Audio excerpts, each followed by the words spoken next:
Aujourd'hui, je vais tenter une réparation un peu particulière d'une carte mère ATX pour PC.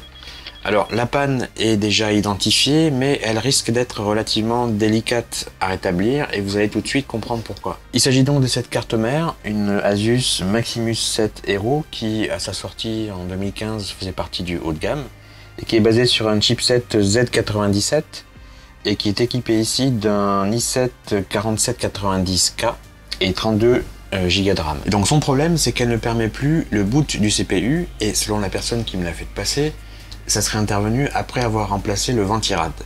Et selon moi, il est probable que la cause soit un serrage un petit peu trop appuyé sur les supports du CPU i7 et qui a sectionné une ou plusieurs pistes de cuivre et précisément à cet endroit.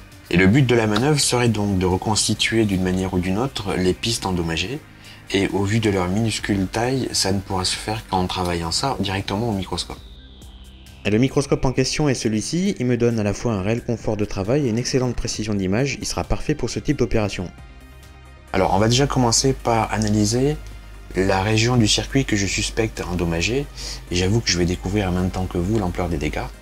Donc si ça se trouve, je vais tout de suite me rendre compte que c'est peine perdue, ou pas. Ces deux pistes sont juste égratignées, rien de très grave. En revanche, on a ici une première victime de ce serrage trop appuyé. Cette piste de cuivre est bien sectionnée mais réparable. Sur la piste d'à côté, à gauche, il y a aussi deux petites égratignures, mais un étamage suffira à les remettre en forme. On a ici la trace qu'a laissée la pièce de serrage sur la carte mère. Plusieurs petites égratignures sont visibles autour, mais ça va encore. Pas mal de dégâts visibles ici. Deux paires différentielles en serpentin sont carrément sectionnées, et ça c'est un vrai problème parce qu'il est assez compliqué de les rétablir en ayant la garantie que le signal aura la même synchronisation qu'auparavant. Les deux pistes d'à côté sont endommagées mais restent réparables. Cette piste-là ne me semble pas être sectionnée, et celle-ci non plus d'ailleurs. Par contre, un petit étamage sera nécessaire. Alors ici, on a par contre affaire à un écrasement de cette paire différentielle, et décidément on n'a pas de chance avec elle, parce que par nature, elles sont très proches, et du coup, ça rend la manip plus compliquée. Je commence donc par poncer graduellement la surface pour faire ressortir les pistes de cuivre sous le masque, ce qui révélera vraiment leurs défauts. Le microscope ne capture pas le son, c'est la raison pour laquelle ce ponçage est totalement silencieux. On voit petit à petit l'ampleur des dégâts, et c'est pas très joli. On a ici trois pistes totalement sectionnées avec des parties manquantes, donc pour les restaurer, il n'y aura pas d'autre solution que de faire une sorte de greffe de pistes de cuivre, mais la configuration des pistes risque de rendre la manip impossible.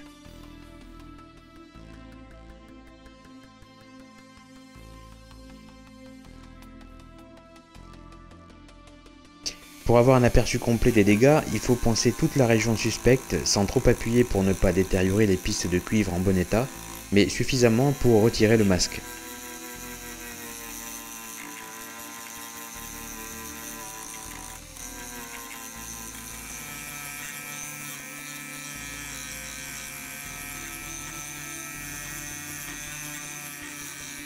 L'étape d'après consiste à bien nettoyer tout ce qui a été poncé pour retirer le maximum de résidus et laisser une surface propre. Donc j'y applique un produit pour nettoyer le cuivre et les contacts et j'utilise cette petite brosse pour l'aider à se diffuser.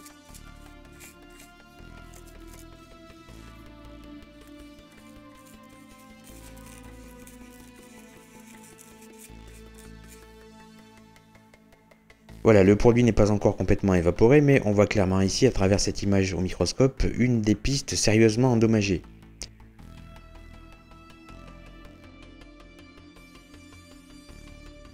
Ici, la partie la plus problématique. Par contre, là, c'est une griffure qui n'a pas touché les pistes. Et on voit bien ici l'écrasement qu'a subi cette piste-là.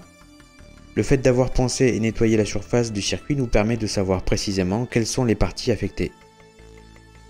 Bon, donc finalement je vais pas pouvoir continuer dans la réparation de cette carte car il y a plus de pistes endommagées que ce que je pensais et en particulier les paires différentielles très fines et sinueuses à impédance contrôlée.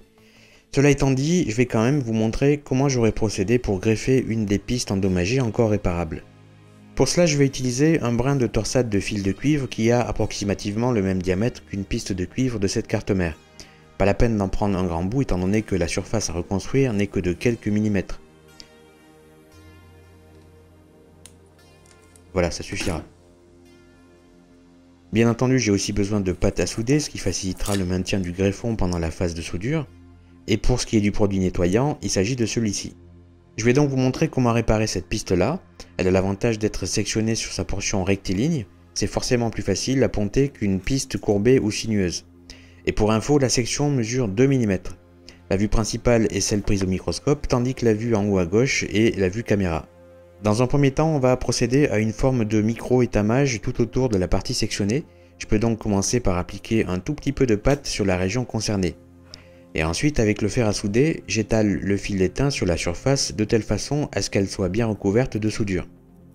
L'avantage de cette vue microscope, c'est que vous voyez en détail comment se diffuse l'étain sur les pistes de cuivre de la carte mère.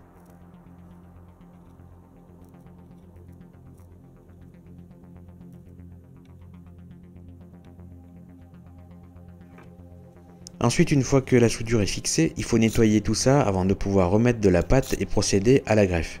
Un jet de produit suffit et ensuite on l'applique avec une fine brosse.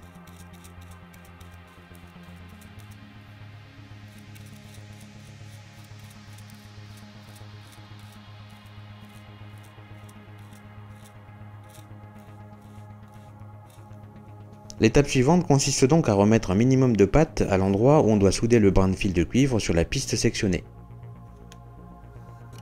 La partie la plus délicate de toute l'opération est maintenant de placer rigoureusement à l'aide de pinces le brin sur la piste et de le souder. J'ai la chance de ne pas trembler donc ça aide un peu, mais il est vrai que travailler sur une surface aussi petite est assez délicat même quand on se fait aider d'un microscope.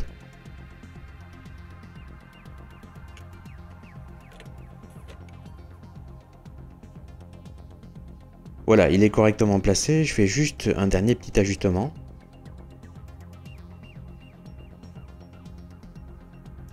Voilà, alors il est évident que le morceau est beaucoup trop long, mais il suffit juste de le tailler à la bonne longueur une fois qu'il est solidement plaqué.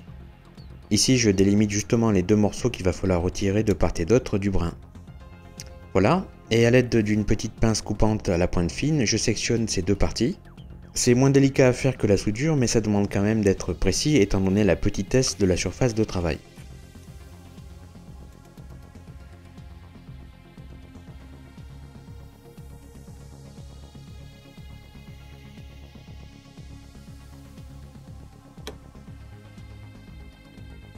Bon, je suis obligé de finir la manip avec la pointe de l'ongle. La toute dernière étape consiste bien entendu à nettoyer la surface avec du produit et à l'aide de la petite brosse pour retirer tout le flux et ne laisser aucun résidu.